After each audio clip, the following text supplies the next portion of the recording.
Wahai Tuhan, ku tak layak ke surgamu,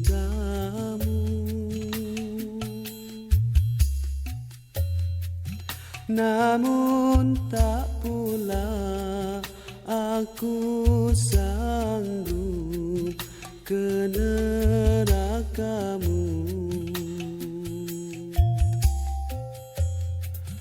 Ampunkan dosaku, terimalah taubatku. Sesungguhnya Engkaulah pengampun dosa-dosa besar. Ilahilah tulil firdausi a'la, wala aqwa ala naril jahim.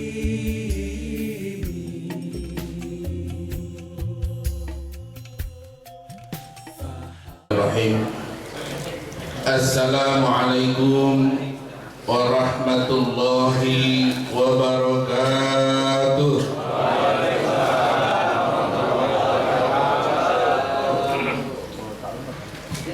Hadratul muhtaramin wal mukarramin, para alim, para ulama, para asatid wal asatidah, para habaib, bil khusus guru kita bersama Habiban al-Mahbub al-Habib Abdurrahman ibn Ahmad ibn Abdurrahman Sejak, mata Allah bituli hayati bi'ulumih.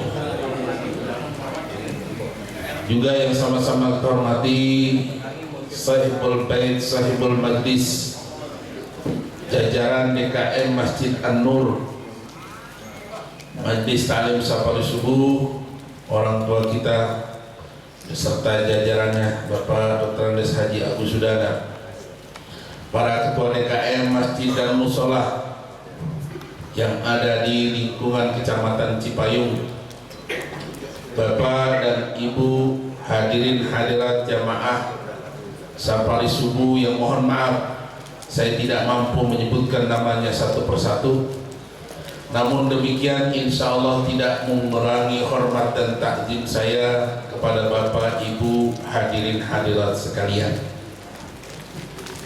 Warahmatullahi wabarakatuh.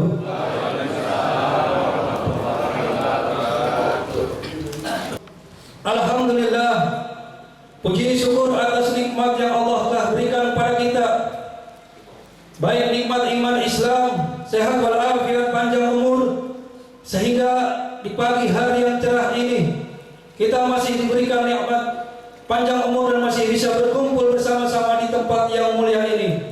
Mudah-mudahan langkah bapak-bapak ibu jamaah menuju ke tempat ini mendapatkan balasan pahala dari Allah Subhanahu wa taala. Mungkin hanya itu yang bisa saya sampaikan. Mohon maaf atas segala kesalahan kekhilafan. Billahi taufiq wal hidayah. Wassalamualaikum warahmatullahi wabarakatuh. Jazakumullah khair. Ucapan terima kasih kepada Ustaz Taufik yang telah menyampaikan sambutan mewakili DKM Masjid An-Nur. Baik Bapak dan saudara hadirin serta ibu hadirat yang dirahmati dan berkahi Allah Subhanahu wa taala. Selanjutnya sambutan Ketua Majelis Ta'lim Safari Subuh kepada yang terhormat Bapak Dr. Andes Haji Abu Sudana, kami silakan. Assalamualaikum warahmatullahi wabarakatuh.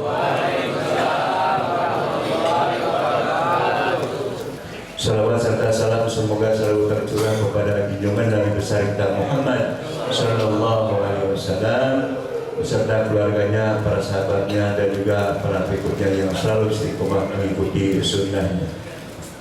Yang sama-sama kami hormati segenap pengurus DKM dari masjid, misi-misi yang An-Nur ya, Masjid An-Nur berserta para tokoh-tokohnya, juga para pengurus yang lainnya. Mohon maaf kalau saya tidak sebutkan satu persatu, namun tidak mengurangi hormat saya kepada bapak-bapak sekalian. Saya belum baca undangannya soalnya. Lalu yang kelima, jadi kita diberikan baju seragam, namun saya bilang pakai bed safari subuh. Contohnya di sebelah kanan saya ini ada Pak Haji Sarjana Abidin, Pak Suparman, Pak RW juga mantan RW kita sudah pakai. Contoh ganteng saya, bagus, bisa sekali buat kondangan. Ya, kemarin saya bagikan sebanyak 407 apa berapa? 409. Sebagaimana kami sampaikan minggu lalu, saldo kas kita ya minggu lalu tanggal 18 Januari 2025 di Masjid Al-Mukhlisin, saldo kita adalah 17.604.625 rupiah ya. Warahmatullahi wabarakatuh.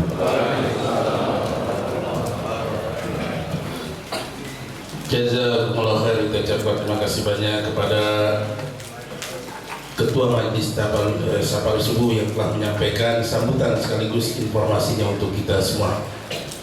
Bapak dan saudara hadirin, sebagaimana biasa sebelum guru kita menyampaikan materinya pada pagi hari ini, mari sama-sama kita bersolawat dengan kita Nabi Muhammad SAW. Allahumma salli wa sallim wa barik alaihi wa ala alihi. Ya Rabbi bil Mustafa balligh maqasidana waghfir lana ma madha ya wasi'al karami.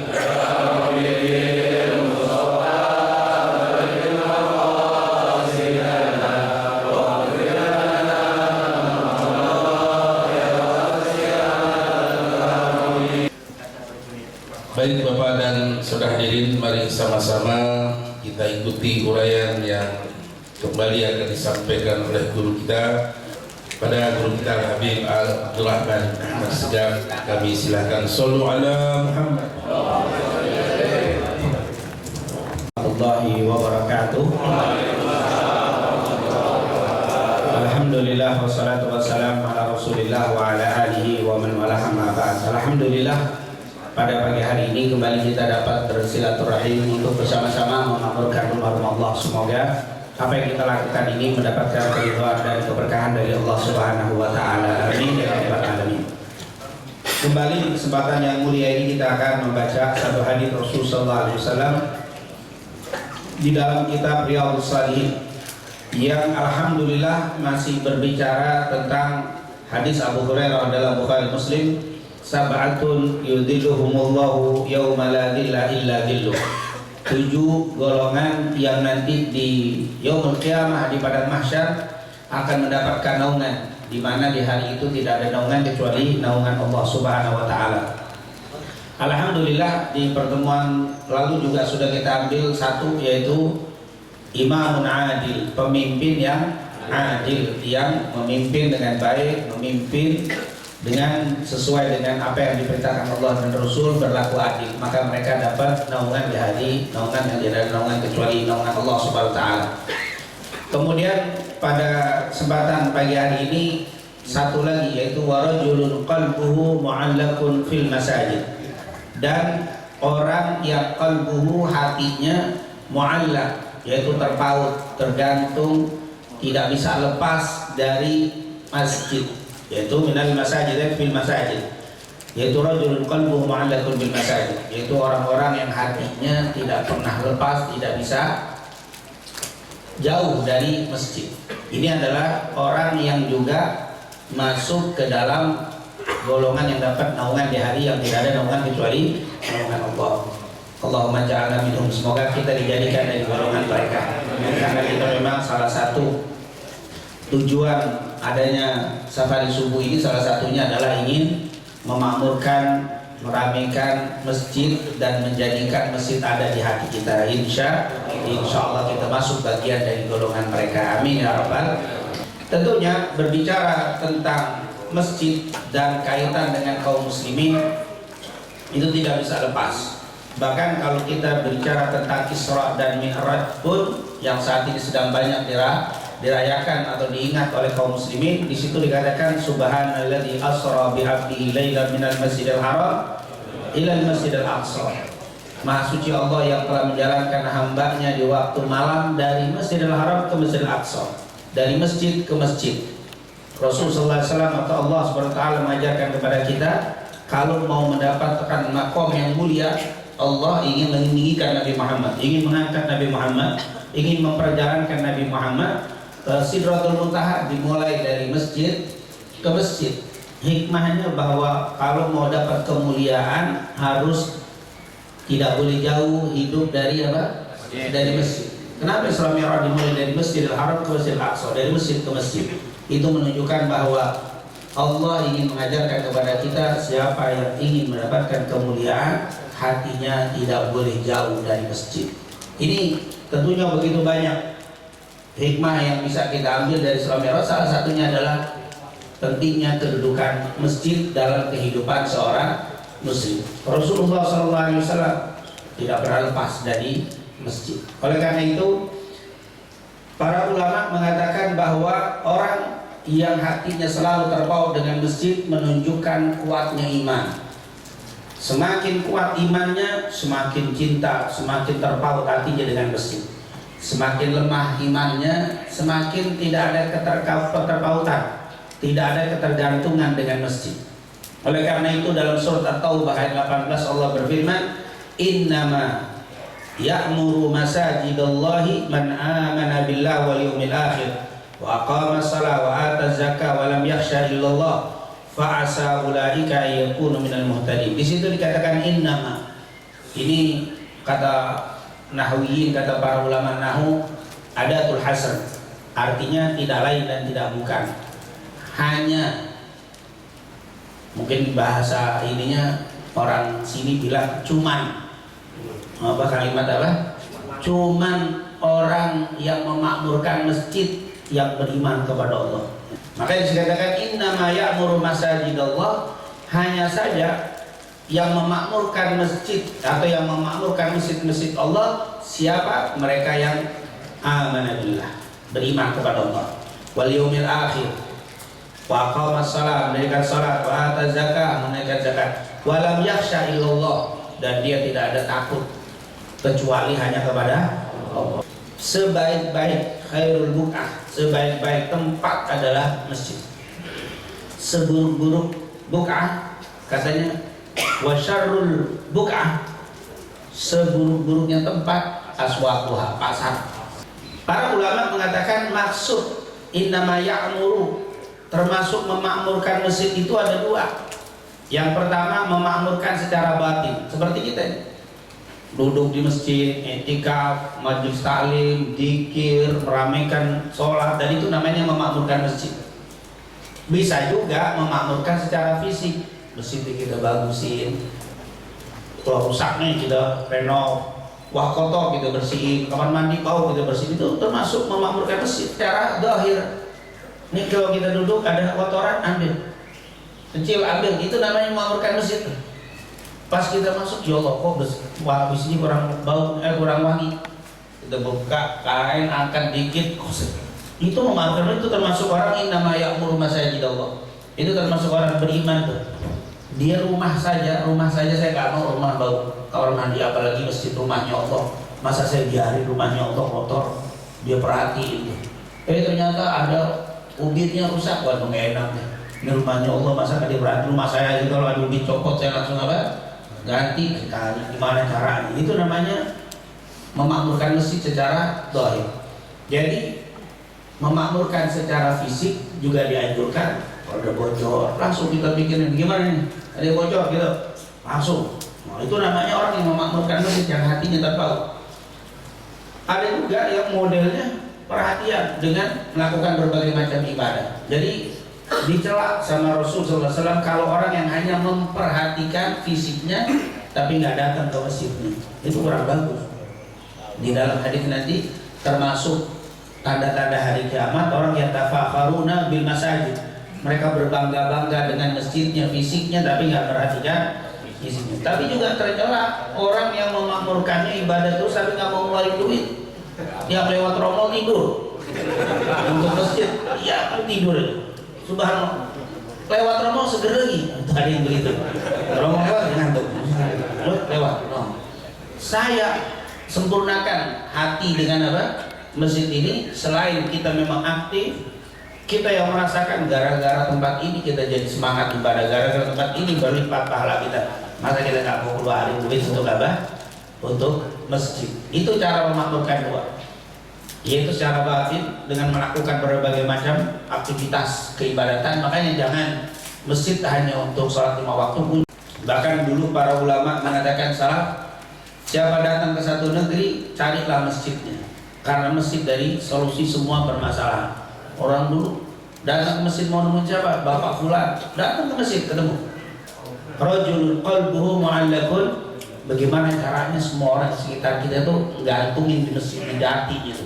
Nah itu yang harus dibikin supaya masjid ini katanya menjadi sarana mendatangkan naungan di mahsyar nanti. Bagaimana caranya masjid bisa menjadi naungan untuk orang yang ada di sekitar, terutama nanti dapat naungan dari naungan Allah. Maka Sohibul Bait itu yang utama, keramahan, senyum, ramah, itu yang membuat orang betah. Ada masjid keren bagus, tapi mahal sholat di situ. Kenapa? DKM-nya. Tuh, lihat DKM itu kayak rumah, yang punya rumahnya ada rumah keren bagus, tapi cemberut dulu. Sohibul Bait kita datang, assalamualaikum, sana, tumben, ya baru datang tumben, ya. Itu bagaimana caranya orang itu suka dengan masjid, dengan senyum. Badui ini benar, Badui orang bodoh. Ini masjid dibangun untuk ibadah, bukan untuk buang air kecil, bukan untuk baul, bukan untuk kencing. Jadi nanti habis ini kau ambil air siram, dan riwayat bersih, karena dulu kan pasir, jadi tinggal pasirnya kerok dibuang, ganti pasir, karena kan zaman dulu kan kerok, bersihkan. Senyumnya Nabi dengan ramahnya seperti itu. Akhir si Badui udah beresin, dia berdoa, Allah adkhilna jannata wa Muhammada wa la tudkhilna ma'ana ahada. Ya Allah, masukin saya ke dalam surga bersama Nabi Muhammad. Lihat Rasulullah negor didoain, wa la tudkhilna ma'ana ahada, yang lain jangan dimasukin. Ya Allah, senang banget. Wa la tudkhilna ma'ana ahada, jangan kau masukkan bersama kami seorang pun dari mereka. Rasulullah juga jangan begitu. Kalau berdoa, mintalah rahmat untuk saudaramu, karena rahmatnya Allah luas. Jangan kau persempit. Kalau berdoa untuk umum, jangan untuk buka aurat, jaga jangan sampai tidak dalam keadaan junub masuk. Itu kata Rasul, dilarang nanti orang yang junub, haid, perempuan jangan masuk masjid. Kenapa gak masuk? Ini rumah Allah, saya memuliakan. Itu memuliakan rumah Allah. Jadi menjaga hal-hal dilarang jangan dilakukan. Tentunya menjaga suara, jangan berteriak-teriak di masjid. Kita datang, kita demak di rumah kita ada orang berteriak, nggak demen kita. Teriak-teriak suara nggak demen. Begitu juga di masjid. Allah, kita semuanya bisa memakmurkan masjid baik secara fisik dan juga secara batin. Dan insya Allah kita selalu mentaati apa yang diperintahkan Rasul ketika datang ke masjid dan berada di dalam masjid, dan meninggalkan hal-hal yang dilarang untuk kita lakukan di dalam masjid. Amin ya rabbal alamin. Salah satunya hadis Utsman bin Affan mengatakan, man bana masjidan lillah banallahu lahu fil jannah mithlahu. Siapa yang membangun masjid karena Allah, jadi dibangun masjidnya karena Allah, bukan karena sakit hati. Saya dikeluarin dari DKM, saya bisa bangun masjid. Dibangun masjid karena sakit hati, tunduk sama DKM. Itu berarti bangunannya nggak ada, bukan karena Allah. Itu kita bangun karena Allah, maka banallahu lahu fil jannah, Allah bangunkan baginya di dalam surga mithlahu, sepertinya. Ketika membahas sepertinya di sini, Imam Ibnu Hajar memberikan penjelasan, maksudnya Allah akan bangunkan rumah juga di dalam surga. Banallahu lahu baitan fil jannah, Allah bangunkan rumah di dalam surga. Maksudnya apa? Orang ini nggak mampu, kan nggak mungkin, jangan pakai hadis ini bangunan masjid, masjid-masjidan itu Allah. Hadisnya kan begitu, siapa yang membangun masjid sebesar kandang burung atau lebih kecil darinya, Allah akan bangunkan rumah dalam surga. Terus satu bikin masjid-masjidan gitu, ngikutin hadis sahih lagi, Ibnu Majah dengan hadis sahih. Maksudnya Kamu tidak bisa bangun besar, tapi kamu bisa mengeluarkan uang sedikit aja untuk apa? Renovasi. Ini ada ubin copot, aku beli ubin aku, biar indah rumah Allah. Itu akan dibangun. Allah nggak melihat berapa besar yang kamu keluarkan, tapi Allah melihat bagaimana besarnya perhatian kamu dengan orang yang menunjukkan kebaikan. Dia seperti melakukan kebaikan. Ditambah lagi, sedekah afdol mana ilmu dan harta. Ilmu jauh lebih daripada harta. Kenapa? Harta disedekahin makan habis. Kalau ilmu dipakai diamalkan nggak habis-habis. Makanya seorang bapak atau ibu, orang tua meninggalkan anak dengan harta melimpah tanpa ilmu lebih buruk dibanding apa? Orang tua yang meninggalkan anaknya tanpa harta tapi ilmunya yang luar biasa. Meninggalkan anak dalam keadaan berilmu dengan berharta adalah berilmu lebih. Au mushafan warathahu, atau dia naruh mushaf Quran. Makanya suka ada naruh Quran kita di masjid, setiap orang baca dapat. Kebanyakan orang sini naruhnya di Masjidil Haram dulu. Kalau saya justru kurang ya bagus, tapi menurut saya kalau ditanya saya mau naruh Quran di Masjidil Haram Mekah Madinah, mak saya taruh aja di situ. Kenapa? Di masjid kita lebih butuh. Di sono Quran bagus-bagus, Pak. Dan juga habis selesai dibawa itu setahun selesai dioper ke negara lain. Jangan dipikir abadi di Masjidil Haram nanti dipajak terus. Di wilayah Cilacap, aku ada Quran yang sudah apa? Beli Quran tahu, Quran udah lama tahu. Au masjidan banahu, atau masjid yang dibangun, musalla masjid, wah itu luar biasa. Itu akan menjadi sedekah yang luar biasa. Au baitan libni sabil, atau rumah yang digunakan untuk orang yang sedang mengadakan perjalanan terputus. Saya punya rumah yang orang pergi jauh musafir kehabisan bekal, mampir situ sambil nunggu menyelesaikan masalah dia. Ada rumah-rumah yang dipakai di zaman dulu, suka ada itu rumah-rumah. Tapi memang Ibnu Sabil beneran dipulang, ini enggak Ibnu Sabil pulang mau lampu hilang, pasangnya dicopot, ini bukan Ibnu Sabil ini orang mampir tapi ya kan pulang dibawa semua. Bernilai lebih masjid yang makmur dengan zikrullah. Ternyata ada kita bangun masjid di atas gunung, nggak ada orangnya, dapat pahala. Kapan dipakai? Entar kali 10 tahun, 20 tahun lagi dipakai, lumayan tuh dapat juga. Tapi bangun masjid di tempat yang padat dipakai lebih banyak pahalanya. Kenapa? Karena lebih apa? Aktif, lebih aktif. Itu semakin banyak ibadah digunakan di masjid itu, semakin apa? Saya bangun masjid di lingkungan perumahan yang kebanyakan non muslim. Ada muslim dulu, pakai 1, 2 bertahan. Tapi kalau dibangun di perumahan kampung yang apa? Padat yang banyak, tentunya nih. Karena kalimatnya man bana masjidan lillah. Siapa yang bangun masjid karena bukan untuk berbangga-bangga. Berkata Rasul Malik, la taqumu sa'a hatta yatabahan nas bil masajid. Jangan sampai nanti kita termasuk tanda-tanda hari kiamat siapa orang yang bangun masjid cuma untuk berbangga-bangga. Saya ingat masa kampung sebelah, sebelah masjid bagus, kita harus bagus, jangan gitu. Itu bukan karena kampung sebelah, tapi karena kita pengen di sini masyarakat lebih banyak dan di sini kayaknya kurang betah kalau nggak pakai AC, pakai nasi. Kalau begini, bikin yang bikin orang memakmur dan suka, bukan karena apa? Masjid sebelah, tetangga sebelah. Tujuan yang baik, bangun masjid tujuannya yang baik. Jangan tujuannya kita bisa kita kalahin dia, biar sono sepi pindah ke sini semua. Itu masjid diror itu namanya. Jangan bangun masjid tujuannya biar jamaah di sebelah sana pindah ke sini, biar di sana sepi, biar sono ini tidak boleh. Kalaupun melakukan itu karena mungkin di sana amalannya nggak benar ya, di sana amalannya ngancur, maka bagaimana supaya mereka selamat? Itu lain, bukan untuk mengosongkan masjid, tujuannya untuk memecah belah, tapi untuk menyelamatkan boleh. Tapi kalau tidak, jangan. Niatkan lillahi ta'ala. Dan inilah mungkin penjelasan kita berkaitan dengan warajulun qalbuhu mu'allaqun fil masajid, dan orang yang hatinya terpaut dengan masjid. Insyaallah Allah jadikan kita semua sebagai umat Nabi Muhammad SAW yang hati kita penuh dengan kecintaan dengan masjid. Amin amin ya rabbal alamin.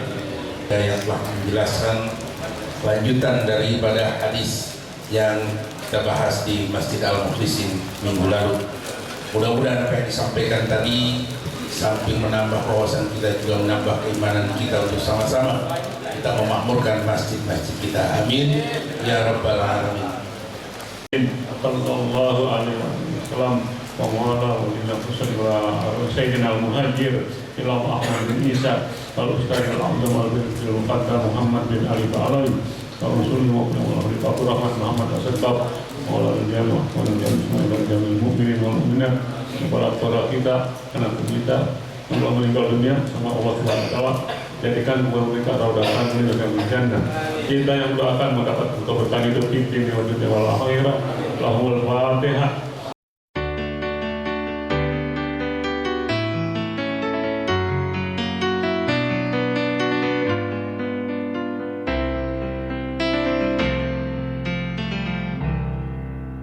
Ya Rasulullah, salamun alaihi. Ya Habiballah, salam alaihi.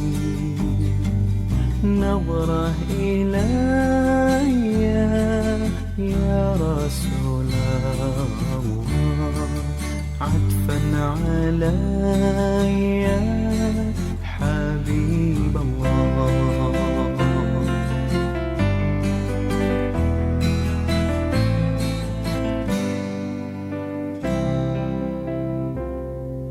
Min nuri Taha salatalah,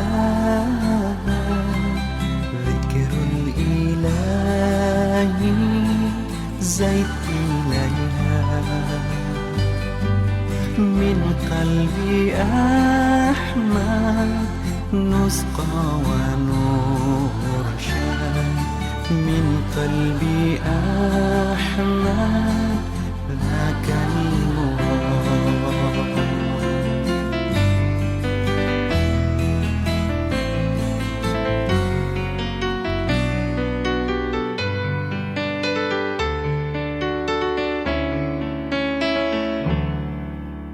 Kekasih Allah juga semesta, salawat salam kita semua. Jalan hidupnya pancarkan cinta, kasih dan damai